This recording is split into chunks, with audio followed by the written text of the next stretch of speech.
कृषिका समसामयिक नीतिगत मुद्दाहरूमा केन्द्रित विशेष कुराकानी कृषि संवाद।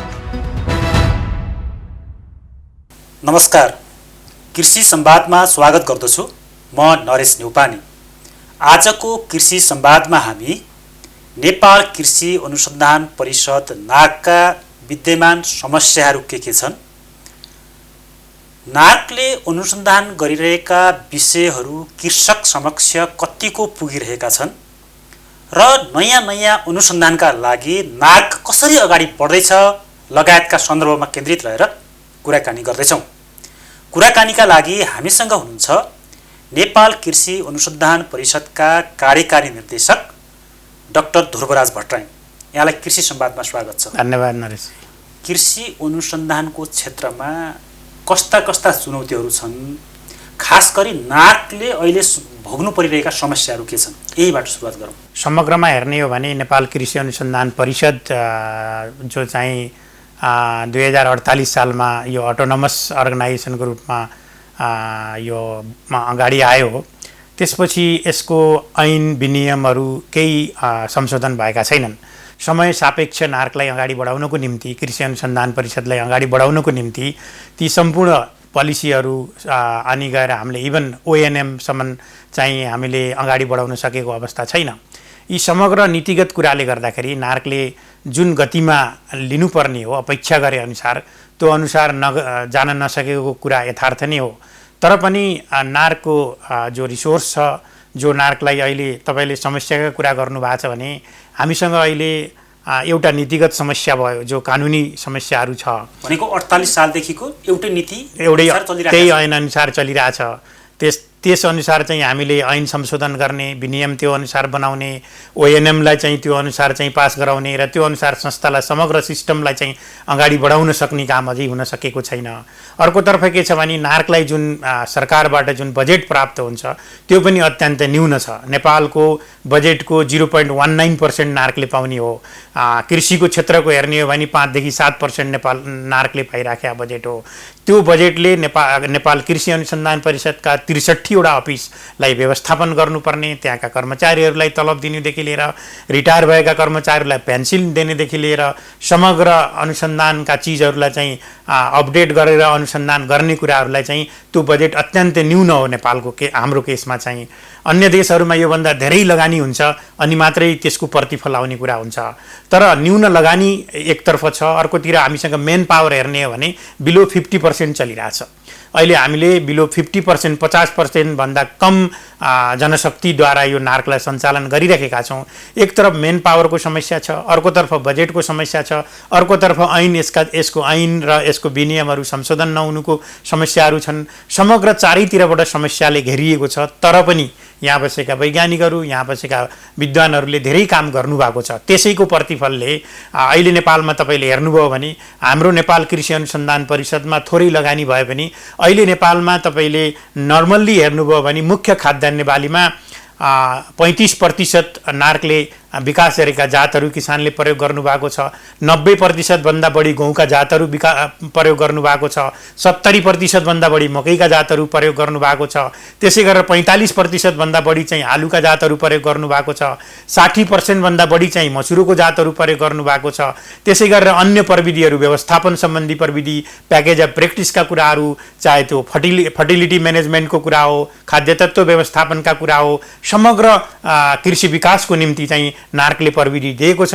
त्यही प्रविधिको आधारमा नै अहिले देशको कृषि अगाडि बढेको हो। हामीले यसलाई जसरी 5 गियरमा दौडाउनु पर्ने हो त्यसरी दौडाउन नसकेको अवस्था पक्कै पनि हो। यहाँले भन्नुभयो जस्तो 5 गियरमा कसरी दौडाउने, यी जति पनि यहाँले समस्याहरू राख्नुभयो, यी समस्याहरूको समाधान चाहिँ कसरी गर्ने, केही पहल कदमीहरू भइराखेको छ? हामीले नार्कको ऐनलाई समय सापेक्ष संशोधन गर्नको लागि डकुमेन्टेसन गर्नेदेखि लिएर सबैवटा फिडब्याक कलेक्सन गर्नेदेखि लिएर त्यो ऐनलाई कसरी समय सापेक्ष र ग्लोबल लेभलमा कम्पिट गर्ने खालको बनाउने भनेर त्यसमा लागेका छौँ। यो केही महिनाभित्रै तुरुन्तै अगाडि बढ्छ। त्यसै अनुसारको हामीले विनियममा पनि वर्कआउट गरेका छौँ। नार्कलाई कसरी अगाडि बढाउन सकिन्छ त्यो लेभलमा जो एक्सपेक्टेसन छ त्यसै अनुसार हामीले ओएनएमको डकुमेन्ट पनि तयार गरिरहेका छौँ। समग्र नीतिगत र चाहिँ कानुनी पाटाहरूमा हामीले त्यसको चाहिँ डकुमेन्टेसन गर्ने, त्यसलाई तयारी गर्ने, द्रुत गतिमा त्यसमा काम गरिरहेका छौँ एकतर्फ।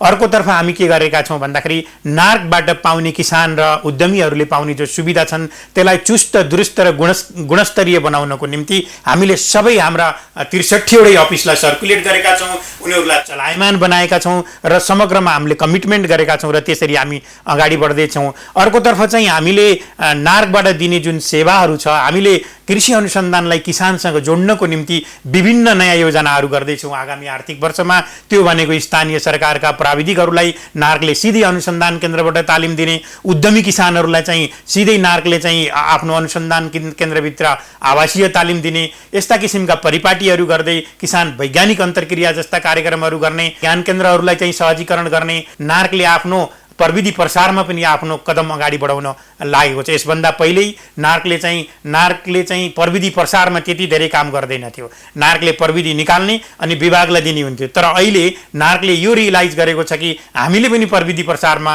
केही न केही हात अगाडि बढाउनुपर्छ र समग्र सिस्टमलाई चाहिँ टेक्नोलोजी डेलिभरीमा चाहिँ अगाडि बढाउनको निम्ति नार्कले योजनाबद्ध तरिकाले आएको छ। हामीले विभिन्न ठाउँमा डेडिकेटेड आउटरिच साइटहरू इस्टाब्लिस गर्दैछौँ, जहाँबाट चाहिँ हाम्रा प्रविधिहरू, हाम्रो टेक्नोलोजी जो भेरिफिकेसन गर्ने ठाउँ, त्यो डिफ्युजन गर्ने ठाउँलाई चाहिँ स्ट्रङ बनाउने, त्यहाँ डेडिकेटेड आउटरिच साइट बनाउने, अनुसन्धानबाट आएका नतिजाहरूलाई चाहिँ सहभागितामूलक अनुसन्धान गरेर किसानको खेतबारीमा चाहिँ हामीले पब्लिक प्राइभेट पार्टनरसिप एप्रोचमा परीक्षण गर्ने, त्यहाँ चाहिँ टेक्नोलोजीहरू भेरिफिकेसन गर्ने, प्राइभेट सेक्टरलाई पनि बोलाउने। वास्तवमा यदि कुनै नार्कले निकालेको टेक्नोलोजी, फर इक्जाम्पल तपाईँको नार्कले निकालेको ड्युरम व्हिट जो चाहिँ तपाईँको सुजी बनाउनको लागि उपयुक्त जातहरू छ भने त्यहाँ सुजी बनाउने कम्पनीहरूलाई पनि किसानको खेतमा चाहिँ बोलाउन सक्ने त्यो वातावरण नार्कले तयार गर्दैछ।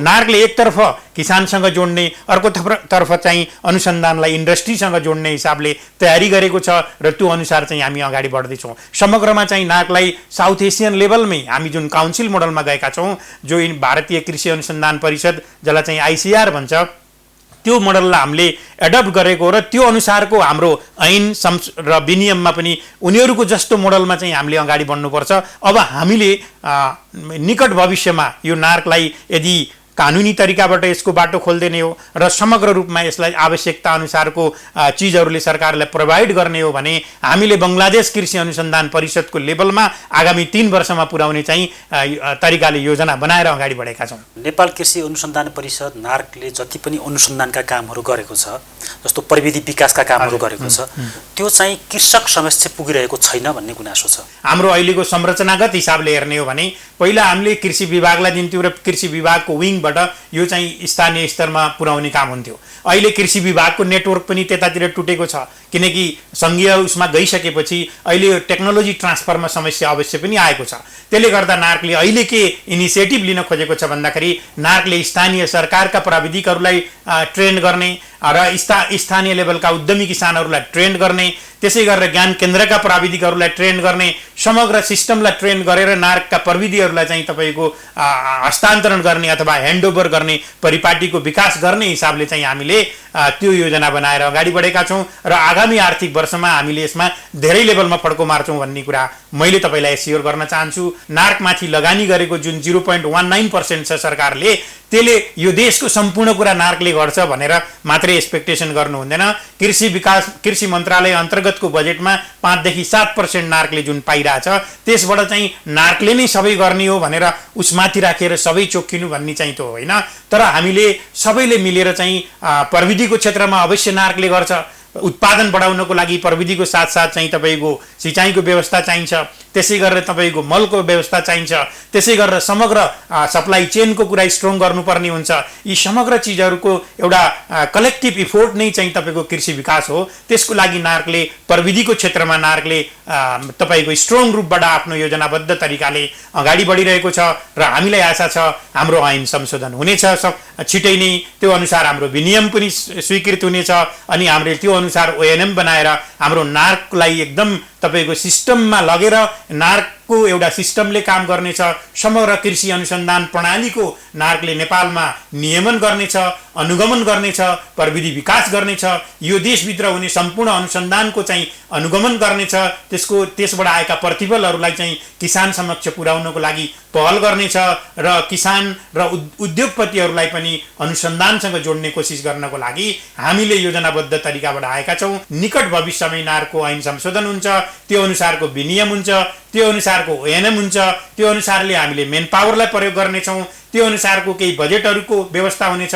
त्यसै गरी हामीले चाहिँ अन्तर्राष्ट्रिय दात्री संस्थाहरूसँग पनि त्यो अनुसारको लबी गरेका छौँ। यो देशको कृषि अनुसन्धानलाई अन्तर्राष्ट्रिय रिसर्च अर्गनाइजेसनसँग पनि कोल्याबोरेसन गरेर सहजीकरण गरेर हामीले चाहिँ हाम्रो देशको कृषि अगाडि बढाउनको निम्ति यसलाई चाहिँ अगाडि बढाउने हिसाबले हामी योजनामा अगाडि आएका छौँ। यो कृषि मन्त्रालय मातहतका जति पनि सरकारवाला निकायहरू छन् ती सबैको एउटा समस्या के देखिन्छ भने यो सङ्घीयतामा गइसकेपछि राम्ररी काम गर्न सकिएन भन्ने प्राय धेरै निकायहरूको कृषि मन्त्रालय बाहेकका अरू राज्यका संयन्त्रहरूको पनि त्यो गुनासो सुन्ने गरिन्छ। नार्कको हकमा चाहिँ हामीले चाहिँ पोलिटिकल जो व्यवस्था छ नेपालमा त्यसले जम्प गरेर परिवर्तन भयो। त्यो भनेको 3 टायर गभर्मेन्ट सिस्टम बन्यो, सङ्घीयता आयो, तर यतातिर ब्युरोक्र्याट र टेक्नोक्र्याट चाहिँ परिवर्तन हुन सकिरहेको छैन। व्यावहारिक रूपबाट परिवर्तन। अब हामीले के परिवर्तन गर्नु छ भन्दाखेरि हामीले जबसम्म स्थानीय सरकारलाई त्यो प्रविधिको मामिलामा, त्यो अन्य नलेजको मामिलामा, साइन्स बेस विकास गर्नको मामिलामा हामीले जबसम्म उनीहरूलाई दक्ष बनाउन सक्दैनौँ,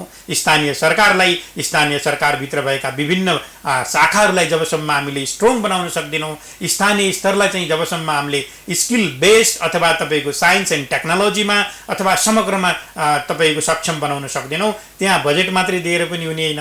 त्यहाँ चाहिँ तपाईँको यो समग्र परिपाटीलाई स्ट्रङ गर्ने त्यो केन्द्रीय निकायले, त्यो चाहिँ प्रदेश निकायले त्यहाँ फोकस हुनुपर्ने जरुरी छ। नेपाल कृषि अनुसन्धान परिषदले त्यही कुरालाई रियलाइज गरेर हामीले स्थानीय सरकारका प्राविधिकहरूलाई सिधै कृषि अनुसन्धानभित्र ल्याएर नयाँ नयाँ इनोभेसनको बारेमा, नयाँ नयाँ टेक्नोलोजीको बारेमा उनीहरूलाई ट्रेन गर्ने र केही उद्यमी एन्टरप्रेनरहरूलाई पनि कृषि अनुसन्धानभित्रै ल्याएर उहाँहरूलाई सिकाउने, उहाँहरूसँग चाहिँ उहाँका समस्याहरू बुझ्ने खालको परिपाटीहरू हामी विकास गर्दैछौँ। त्यसै गरेर स्थानीय सरकारसँग लिङ्क गर्दै हामीले बायोअनुसन्धान केन्द्रहरूको विस्तार गर्न खोजिरहेका छौँ। त्यो भनेको डेडिकेटेड बायोअनुसन्धान केन्द्रहरू जो स्थानीय सरकारलाई पनि त्यो त्यहाँको कृषि पोलिसी बनाउनको लागि, त्यहाँको कृषि विकासको निम्ति सहजीकरण गर्नको लागि हामीले त्यो परिपाटीमा जानको लागि अगाडि बढेका छौँ। मलाई लाग्छ यो आगामी आर्थिक वर्षमा हामीले धेरै लेभलमा फड्को मार्न सक्छौँ भन्ने मलाई लागिरहेको छ। आफ्नो व्यक्तिगत हिसाबले चाहिँ तपाईँको नार्कलाई यो ठाउँमा पुर्याउनुपर्छ भन्ने केही तयारीहरू के छ? आगामी तयारी के छ? हेर्नुहोस्, यस्तो छ, म आइसकेपछि नै, म आएको 1 महिना अहिले तपाईँको 15 दिन भयो। 1 महिना 15 दिनमा तपाईँ गएर हेर्न सक्नुहुन्छ नार्कका विभिन्न स्टेसनहरू चलायमान भएका छन्।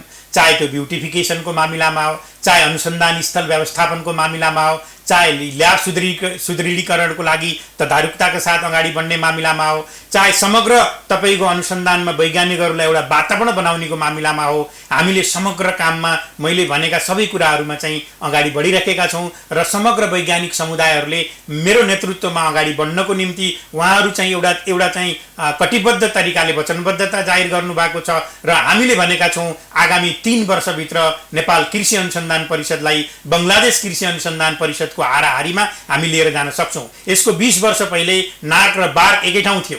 सो अहिले हामी अलिकति तल परेका छौँ। हाम्रा वैज्ञानिकहरू पनि सक्षम हुनुहुन्छ। तिनै ठाउँबाट जहाँ बङ्गलादेशका वैज्ञानिकहरूले पढे त्यहाँबाटै पढेका हामीहरू पनि त्यही छौँ। त्यसकारणले हाम्रा वैज्ञानिकहरू पनि सक्षम हुनुहुन्छ। हामीले आगामी 3 वर्षका साथ हामीले त्यो चुनौती स्वीकार गरेका छौँ। हामीले बङ्गलादेश कृषि अनुसन्धान परिषदको लेभलमा लान्छौँ र साउथ एसियन लेभलमा नार्कले चाहिँ अन्य देशसँग कम्पिट गर्ने खालको अनुसन्धान गर्नेछ। त्यो भनेको इन्डियासँग पनि कम्पिट गर्नेछ, त्यो भनेको अन्य देशसँग पनि कम्पिट गर्ने लेभलमा हाम्रो त्यो यात्रा अगाडि बढ्नेछ र हामीलाई लाग्छ हाम्रो देशको माइक्रो क्लाइमेट, हाम्रो देशको सम्पूर्ण सिचुएसन हेर्दाखेरि र हाम्रा विज्ञहरू जो अहिले हुनुहुन्छ र विदेशबाट पनि यसप्रति उहाँहरूलाई आकर्षण गर्नको लागि हामीले त्यो अनुसारको योजना बनाइरहेका छौँ। हामीले अन्तर्राष्ट्रिय संस्थाहरूमा नेपाली वैज्ञानिक बसेर काम गरिराख्नु भएको छ। उहाँहरूलाई पनि आकर्षित गरेर नार्कमा आएर काम गर्ने वातावरण बनाउन खोजिरहेका छौँ र त्यो अनुसार हामी अघि बढेका छौँ। समग्रमा मलाई लाग्छ केही वर्षभित्रै नार्कले एउटा ठुलो फड्को मार्नेछ र त्यसको प्रतिफल समग्र कृषि विकासको निम्ति, नेपाली कृषकको निम्ति र कृषि उद्यमीको निम्ति त्यो ठुलो रूपमा चाहिँ आउनेछ भन्ने मैले विश्वास दिलाउन चाहन्छु। तर धेरै मानिसहरू के भन्छन् भने नेपालमा विज्ञहरू पनि छैनन्, अनुसन्धानको क्षेत्रमा काम गर्ने विज्ञहरूको अभाव छ, दक्ष जनशक्ति उत्पादन हुन निकै कठिन छ, भइसक्यो भने पनि देशभित्र बस्दैन, दक्ष जनशक्ति प्लान हुन्छ भन्न खोजेको वैज्ञानिकहरूको अभाव छ, त्यसकारणले अनुसन्धान गतिलो ढङ्गबाट अगाडि बढिरहेको छैन भनिन्छ। यो टोटल्ली पुरै चाहिँ सत्य चाहिँ होइन, किनकि मैले भने 50% हामीसँग मेन पावर हुनुहुन्छ, त्यो वैज्ञानिक नै क्वालिफाइड हुनुहुन्छ। हामीले अहिले फेरि भ्याकेन्सी गरेका छौँ, फेरि वैज्ञानिकहरूले थुप्रो वैज्ञानिक पोस्टमा एप्लाई गर्नुभएको छ, बाहिर बसेकाहरूले पनि एप्लाई गर्नुभएको छ। समग्र हामीले उहाँहरूलाई आकर्षित गर्ने खालको, उहाँहरूलाई दिने इन्सेन्टिभको कुरा छ, उहाँहरूलाई दिने सुविधाको कुरा छ, उहाँहरूलाई बसाल्ने खालको रेसिडेन्सको कुरा छ। समग्र कुराको व्यवस्थापन गरेपछि वैज्ञानिकहरू बस्नुहुन्छ, काम गर्नुहुन्छ। अहिले त्यो वातावरण नभएको कारणले उहाँहरूलाई बस्ने व्यवस्था छैन, उहाँहरूलाई त्यो अनुसारको इन्सेन्टिभ छैन, त्यसकारणले उहाँहरू बाहिरतिर अरूमा जानुभएको छ। इन्डियामा पनि त्यही थियो पहिला, इन्डियन वैज्ञानिकहरू बाहिर गएर काम गर्नुहुन्थ्यो, अहिले फर्केर आइसिआरमा आउँदै हुनुहुन्छ। त्यसै गरी बार्कमा पनि त्यस्तै छ। त्यो कुरा हामीले थालनी गरेका छौँ, त्यसकारणले गर्दा हामीलाई आशा छ हामीले त्यो अनुसारको नारको विकास गर्छौँ, त्यो अनुसारको नारको संरचनात्मक विकास गर्छौँ र हाम्रा केही पलायन भएका वैज्ञानिकहरू फेरि पनि आउने वातावरण बन्छ र भएका यहीँ उत्पादन भएका मेन पावरहरू र बाहिर पढेका पनि यहाँ आएर काम गर्ने खालको वातावरण हामी बनाउँछौँ। त्यो हाम्रो कमिटमेन्ट हो। नेपाल कृषि प्रधान देश, कृषि नै हाम्रो अर्थतन्त्रको मुख्य मेरुदण्ड हो र कृषिमा विकास गर्नका लागि सबैभन्दा बढी अनुसन्धानमै काम गर्नुपर्ने देखिन्छ, प्रविधिको क्षेत्रमै काम गर्नुपर्ने देखिन्छ र त्यति महत्त्वपूर्ण संस्था नार्कको यहाँ चाहिँ अहिले हेड हुनुहुन्छ, यहाँको नेतृत्वमा संस्था अगाडि बढिरहेको छ। यो नार्कलाई, नेपालको कृषि क्षेत्रको विकासलाई, अनुसन्धानलाई व्यवस्थित गर्नका लागि अन्य कस्ता कस्ता सरकारवालाहरूको कस्तो भूमिकाको यहाँ अपेक्षा गर्नु? यो नार्कलाई अब कसरी राम्रो बनाउने भन्ने कुरा सबै सरकारवालाहरूले सोच्नुपर्ने कुरा हो।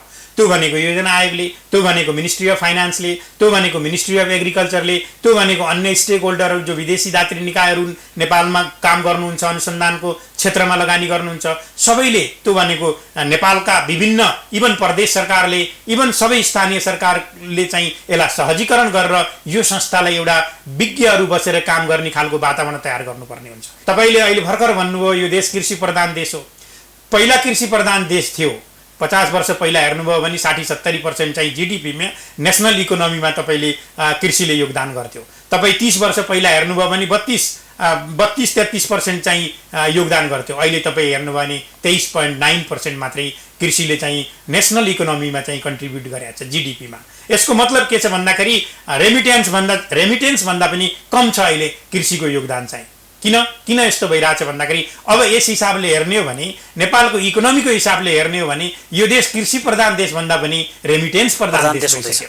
त्यसकारणले यो किन चुनौती भयो भन्दाखेरि तपाईँलाई मैले पहिले भने कृषि अनुसन्धानलाई प्रायोरिटी दिएन यो देशमा। 0.19% बजेट दिएर सबै कुराहरू तैँले गर भनेर यो कृषि अनुसन्धानले पड्को मार्न सक्दैन। त्यसकारणले गर्दाखेरि युवा पलायनको कुराहरू छ, रेमिटेन्स प्रधानतिर गयो। तर यो भनेको धेरै खतरनाक हो, किनभने दिगो अर्थव्यवस्थाको निम्ति हामीले हाम्रो कृषिलाई विकास गर्नुपर्छ। कृषिमै चाहिँ तपाईँको इन्डस्ट्री चाहिँ विकास गर्नुपर्छ, कृषि बेस उद्योगीकरण हामी चाहिँ जानुपर्ने हुन्छ। त्यसकारणले गर्दा अझै पनि टाइम छ। नेपाल कृषि अनुसन्धान परिषदलाई यो देशको कृषि क्रान्तिको नेतृत्व गर्न सक्ने एउटा अर्गनाइजेसनको रूपमा चाहिँ हामी विकास गरौँ। अहिले उच्च स्तरीय चाहिँ यो नार्क रिस्ट्रक्चरिङ कमिटी पनि बनेको छ। उहाँहरूको रिपोर्ट आइसकेपछि फेरि चाहिँ हामीले आफ्नो ऐन संशोधन, हाम्रा विनियम संशोधन, हाम्रो ओएनएम र समग्र बजेटरी व्यवस्थादेखि लिएर समग्र सिस्टमलाई चाहिँ हामीले त्यो लेभलमा अगाडि बढायौँ भने पक्कै पनि हामीले भारतीय कृषि अनुसन्धान परिषद र बङ्गलादेश कृषि अनुसन्धान परिषदसँग कम्पिट गर्ने खालको अर्गनाइजेसन बनाउँछौँ जसले चाहिँ यो देशको कृषि क्रान्तिको नेतृत्व गर्नेछ। हस्, यहाँले आफ्नो महत्त्वपूर्ण समय कृषि संवादलाई उपलब्ध गराउनु भयो, यहाँलाई धेरै धेरै धन्यवाद। तपाईँलाई धेरै धेरै धन्यवाद। आजको कृषि संवादमा हामीसँग हुनुहुन्थ्यो नेपाल कृषि अनुसन्धान परिषद नार्कका कार्यकारी निर्देशक डाक्टर ध्रुवराज भट्टराई। आजलाई कृषि संवाद यति नै। कार्यक्रमबाट हामी सबैलाई आज्ञा दिनुहोस्। नमस्कार।